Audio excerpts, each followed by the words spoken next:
Hello साथियों, आप सभी का स्वागत करती हूँ आपके चैनल हिंदी साहित्य बाय प्रियंका मैम में।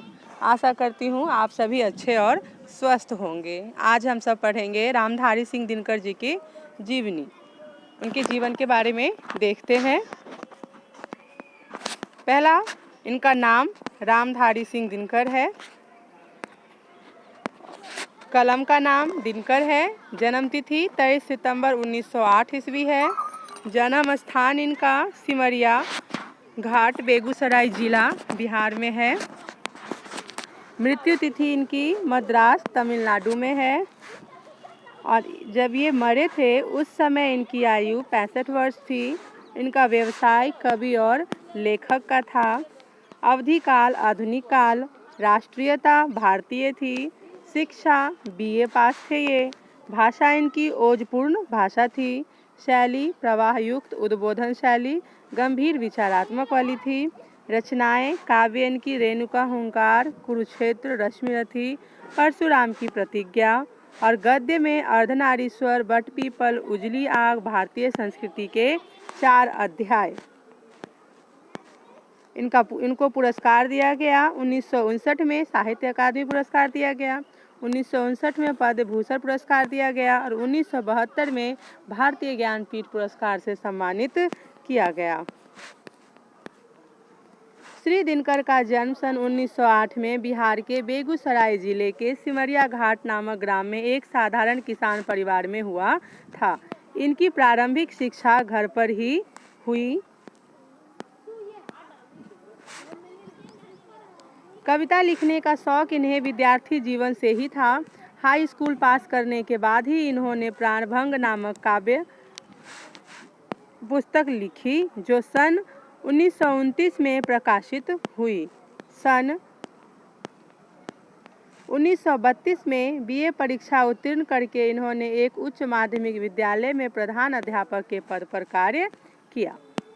इसके बाद अवर निबंधक के पद पर सरकारी नौकरी में चले गए। बाद में प्रचार विभाग के निदेशक के पद पर स्वतंत्रता प्राप्ति के बाद तक कार्य करते रहे। इसके बाद इन्होंने बिहार विश्वविद्यालय में हिंदी विभाग के अध्यक्ष पद पर कुछ समय तक कार्य किया।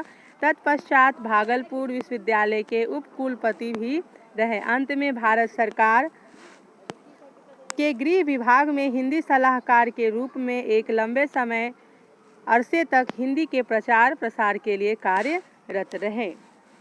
इनको ज्ञानपीठ और साहित्य अकादमी के पुरस्कारों से सम्मानित किया गया।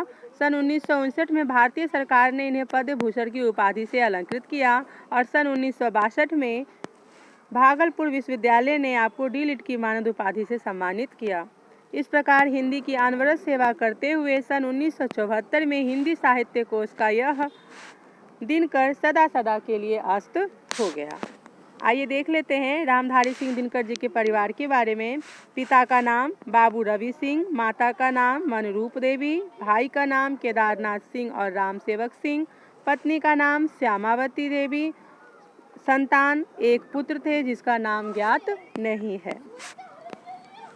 दिनकर जी आधुनिक युग के ऐसे उदीयमान साहित्यकार हैं जिन्होंने बाल्यावस्था से लेकर वृद्धावस्था तक हिंदी साहित्य की अनवरत सेवा की है। यह कवि और कुशल गद्यकार के रूप में साहित्य जगत में जाने जाते हैं। इन्होंने गद्य के माध्यम से भारतीय संस्कृति, दर्शन और कला का गंभीर विवेचन प्रस्तुत किया है। साथ ही हिंदी के प्रचार के लिए स्तुत्य कार्य किया है। इस प्रकार दिनकर जी ने हिंदी की महान सेवा की है। अतः आधुनिक हिंदी साहित्य के प्रणेताओं में दिनकर जी का स्थान दिनकर के सदृश सर्वोच्च है। इनकी कुछ कृतियां हैं, देख लेते हैं। इनका गद्य ग्रंथ है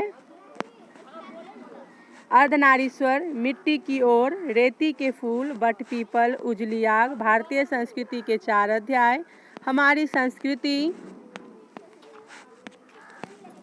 एकता। काव्य ग्रंथ है इनका प्रणभंग, रेणुका, रसवंती, सामधेनी, बापू, हुंकार, रश्मिरथी, परशुराम की प्रतिज्ञा और आदि। महाकाव्य है इनकी कुरुक्षेत्र और उर्वशी। उर्वशी के लिए इन्हें ज्ञानपीठ पुरस्कार से नवाजा गया था। बाल निबंध है इनका मिर्च का मजा, सूरज का ब्याह और चित्तौड़ का सांका। इनकी भाषाओं को देख लेते हैं। दिनकर जी की भाषा शुद्ध और परिमार्जित खड़ी बोली है।